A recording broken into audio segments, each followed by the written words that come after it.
नमस्कार, मैं रविश कुमार नहीं हूं, लेकिन जो सवाल मैं पूछ रहा हूं, वो वही है जिन्हें सुनकर सत्ता की नींद उड़ जाती है। क्या अब आस्था का भी सरकारी जीएसटी लगेगा?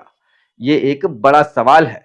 या फिर जो आस्था सत्ता के करीब है, वो टैक्स फ्री रहेगी? कुछ लोग लड़ते हैं अदालतों में, कुछ लोग लड़ते हैं सोशल मीडिया पर, लेकिन कुछ ऐसे भी है जो लड़ने के बजाय फोटो खिंचवाकर आंदोलन की जड़ों में दीमक बन जाते हैं। सुनवाई की अध्यक्षता कर रहे हैं जस्टिस संजीव खन्ना। ये वही जज है जिन्होंने कई बार कानून की लाठी को सत्ता के हाथ से खींचकर न्याय की थाली में रखा है। ये वही लोग हैं जिनके बयान देखकर देश का एक आम मुसलमान व्हाट्सएप डीपी बदल देता है, जिनके वीडियो वायरल होते हैं लेकिन जिनकी चुप्पी संसद के गलियारों में गूंजती नहीं, जिन्होंने 370 के समय भी मीटिंग की थी, सीएए के वक्त भी तहसील स्तर पर ज्ञापन सौंपा था। नेतृत्व की नौटंकी और जमीर की जमानत, यही मकसद होता है। कहां है वो जो बुलडोजर पर चीखते थे? कहां है वो जो गंगा जमुनी तहजीब की मिसालें देते हैं? किसी भी कौम की अस्मिता उसकी जमीन से ही शुरू होती है। इस मुल्क में शोर बहुत है, लेकिन अगर आप सिर्फ शोर को आवाज समझते रहेंगे तो आपके हिस्से सिर्फ और सिर्फ सन्नाटा ही आएगा। नमस्कार, मैं रविश कुमार नहीं हूं, लेकिन जो सवाल मैं पूछ रहा हूं, वो वही है जिन्हें सुनकर सत्ता की नींद उड़ जाती है। 16 अप्रैल से सुप्रीम कोर्ट में एक ऐतिहासिक सुनवाई शुरू हो रही है वक्फ संशोधन कानून को लेकर। यह वही कानून है जिसे सरकार ने संसद में पास कराकर कानून की मुहर लगाई है और जिस पर देश के करोड़ों मुसलमान और अब सेक्युलर नागरिक भी सवाल उठा रहे हैं। क्या सरकार वक्फ की जमीनों पर कब्जा करना चाहती है? क्या यह कानून धर्मनिरपेक्षता के नक्शे पर एक नया रेड जोन खींच रहा है? सुनवाई की अध्यक्षता कर रहे हैं जस्टिस संजीव खन्ना। ये वही जज है जिन्होंने कई बार कानून की लाठी को सत्ता के हाथ से खींचकर न्याय की थाली में रखा है। अब सवाल यह है कि क्या इस बार भी वो इस कानून पर फौरी रोक यानी कि स्टे लगाएंगे, या फिर ये मामला भी अदालत की तारीखों पर धूल फाकता रहेगा। जैसे गांव की कोई विरासत तहसीलदार की मेज पर बड़ी फाइल बन जाती है।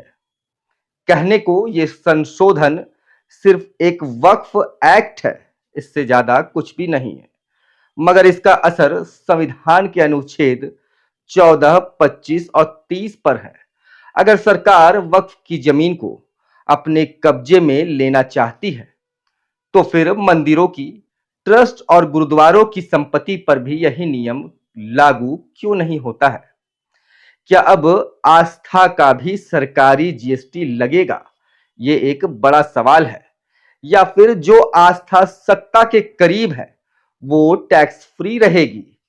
कुछ लोग लड़ते हैं अदालतों में, कुछ लोग लड़ते हैं सोशल मीडिया पर, लेकिन कुछ ऐसे भी है जो लड़ने के बजाय फोटो खिंचवाकर आंदोलन की जड़ों में दीमक बन जाते हैं, जिन्हें हम मुस्लिम संगठनों के नाम से जानते हैं, जो वक्फ की रक्षा की बात तो करते हैं लेकिन प्रेस कॉन्फ्रेंस से आगे नहीं बढ़ते हैं, जिन्होंने 370 के समय भी मीटिंग की थी, सीएए के वक्त भी तहसील स्तर पर ज्ञापन सौंपा था।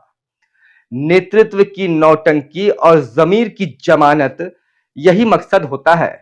वक्फ संशोधन कानून के खिलाफ अब देश के कोने कोने से आवाजें उठ रही है, तो मुस्लिम संगठनों ने कहा हम बैठक कर रहे हैं। लेकिन बैठक किसके साथ? सरकार के उन प्रतिनिधियों के साथ जो खुद इस कानून को लाए थे। ये वही लोग हैं जिनके बयान देखकर देश का एक आम मुसलमान व्हाट्सएप डीपी बदल देता है, जिनके वीडियो वायरल होते हैं लेकिन जिनकी चुप्पी संसद के गलियारों में गूंजती नहीं है।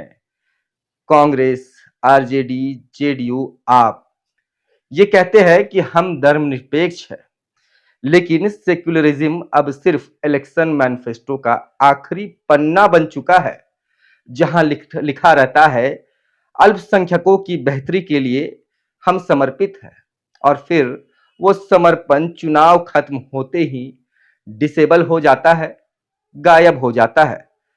इंस्टाग्राम पर, ट्विटर पर लोग अब पूछते हैं, कहां है वो जो बुलडोजर पर चीखते थे? कहां है वो जो गंगा जमुनी तहजीब की मिसालें देते हैं? क्या वक्फ बोर्ड केवल इबादत की जमीनें गिनता है, या अब अपनी कुर्सी बचाने के लिए जनता के जमीर का सौदा कर चुका है? मेरे प्यारे देशवासियों, आपका धर्म भी आपको वोट करना सिखाता है। धर्म से वोट छोटा नहीं होना चाहिए। अगर आप हक की बात करते हैं, तो वोट की चोट भी वहीं जानी चाहिए जहां से आपके हक की जमीन छीनी गई है। आप इंस्टाग्राम पर वीडियो जरूर देखिए, लेकिन साथ साथ में याचिका भी पढ़िए। आप नाराज हो, लेकिन सिस्टम से, कि अपने आपस वालों से, क्योंकि वक्फ एक संस्था है, धरोहर है, और किसी भी कौम की अस्मिता उसकी जमीन से ही शुरू होती है।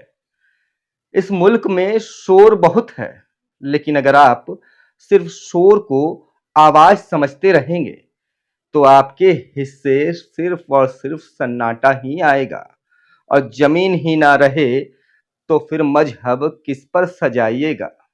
वीडियो अगर आपको अच्छा लगा होगा, तो वीडियो को शेयर जरूर कीजिएगा। कुछ सुझाव होगा तो आप हमें कमेंट बॉक्स में जाकर अपने सुझाव दे सकते हैं। मिलेंगे एक नए टॉपिक के साथ, तब तक के लिए दीजिए इजाजत। धन्यवाद।